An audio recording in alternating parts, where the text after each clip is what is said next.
구약의 말씀입니다. 야곱아 너를 창조하신 여호와께서 지금 말씀하시느니라. 이스라엘아 너를 지으신 이가 말씀하시느니라. 너는 두려워하지 말라. 내가 너를 구속하였고 내가 너를 지명하여 불렀나니 너는 내 것이라. 내가 물 가운데로 지날 때에 내가 너와 함께할 것이라. 강을 건널 때에 물이 너를 침몰하지 못할 것이며 내가 불 가운데로 지날 때에 타지도 아니할 것이요 불꽃이 너를 사르지도 못하리니 대전하는 여호와 내 하나님이요 이스라엘의 거룩한 이요 내 구원자임이라. 내가 애굽을 너의 속량물로 구스와 스바를 너를 대신하여 주었노라.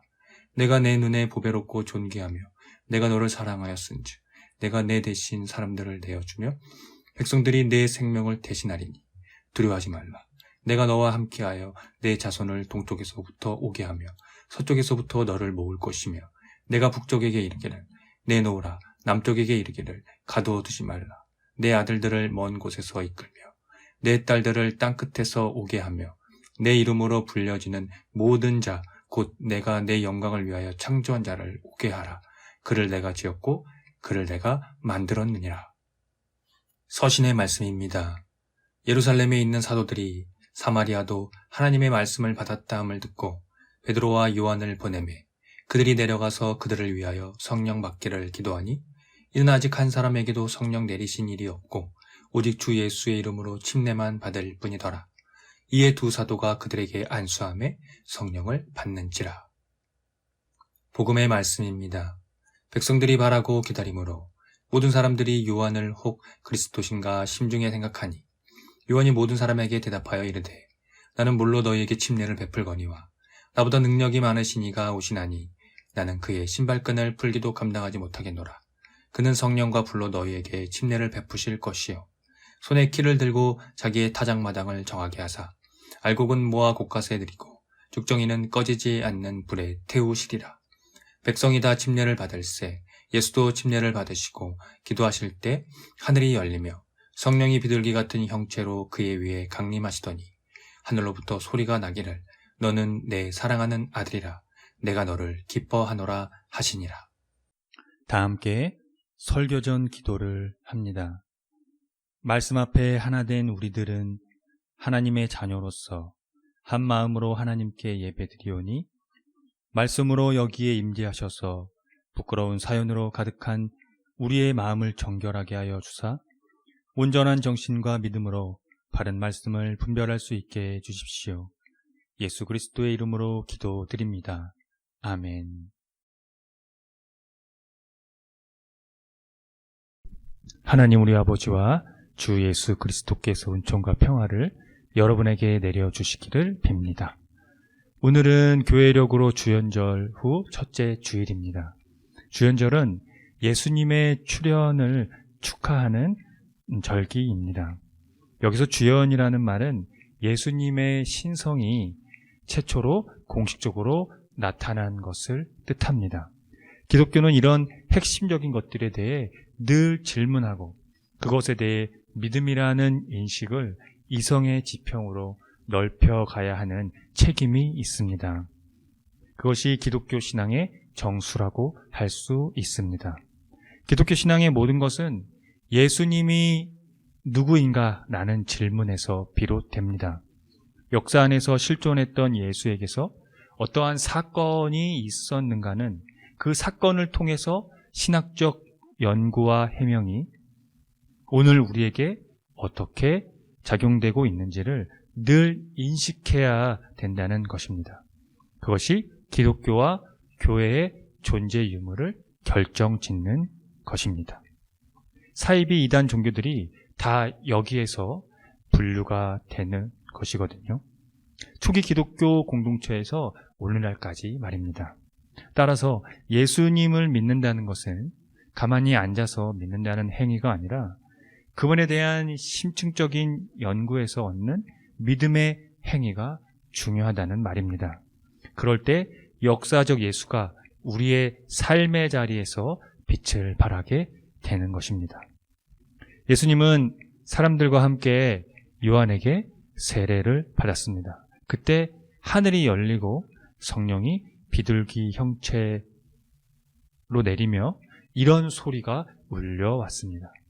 너는 내 사랑하는 아들이라. 내가 너를 기뻐하노라. 하늘이 열리고 하늘에서 소리가 들려왔다는 것은 어떤 의미일까요? 여러분들은 성서에서 이런 신비적인 일들을 만날 때면 어떤 생각이 드십니까? 문자적으로 성서에 쓰여 있으니 실제로 일어난 일이었을까요? 그래서 무조건적으로 그런 말씀을 믿으면 되는 것일까요? 성서는 하늘에서 뚝 하고 떨어진 문서가 아닙니다. 저마다 성서는 저자가 있고 저자의 의도가 있습니다. 즉 예수님에게서 경험한 하나님 나라, 하나님의 신비, 하나님의 궁극적인 구원을 당시의 영적인 시각으로 담아냈다는 의미입니다.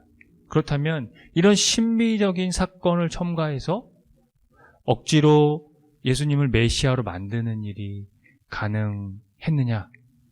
그런 질문이 가능하겠죠? 과연 그것이 가능했을까요? 그것은 불가능했습니다. 예수님은 유대인들이 기다려온 메시아가 아니었기 때문입니다.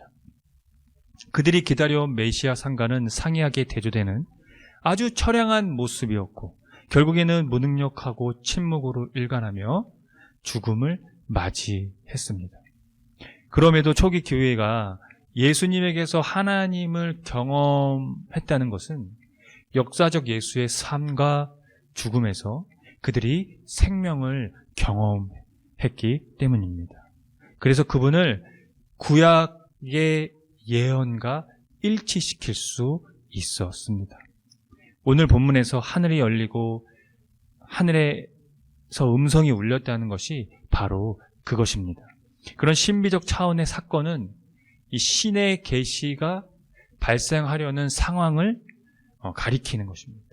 거기에 의도된 뜻은 하나님이 오랜 침묵을 깨고 다시 전능하심을 행사하기 시작했다는 의미입니다. 그런데 당시 많은 유대인들이 예수님을 메시아로 받아들일 수 없었던 것은 하나님에 대한 불신이 크게 작용했을 것입니다. 그들은 하나님과 언약적 관계였고 약속의 땅을 받은 민족이었습니다. 그런데 그 언약적 관계는 그들로 하여금 소원해졌고 약속의 땅에서 거대 제국으로 인해 또 주권을 빼앗겼습니다. 지금 그들은 하나님이 그들을 구원하기 원하시는지가 아니라 그들을 구원하실 수 있는지에 대한 신뢰가 무너진 상태였습니다. 이런 무기력과 절망적이고 패배의식에서 비롯된 불신은 바벨론 포로에서부터 시작되었다는 거죠. 아주 오래전부터 시작되었다는 얘기입니다. 이사야 40장에서 55장은 유배 중인 유대 백성에 관련된 얘기입니다. 여기서 선지자의 요점은 그들이 곧 해방되어 고향 땅으로 돌아갈 수 있으리라고 설득을 하는 것이었습니다. 그 중심에는 이사야 선지자의 선포의 핵심이 담겨져 있습니다.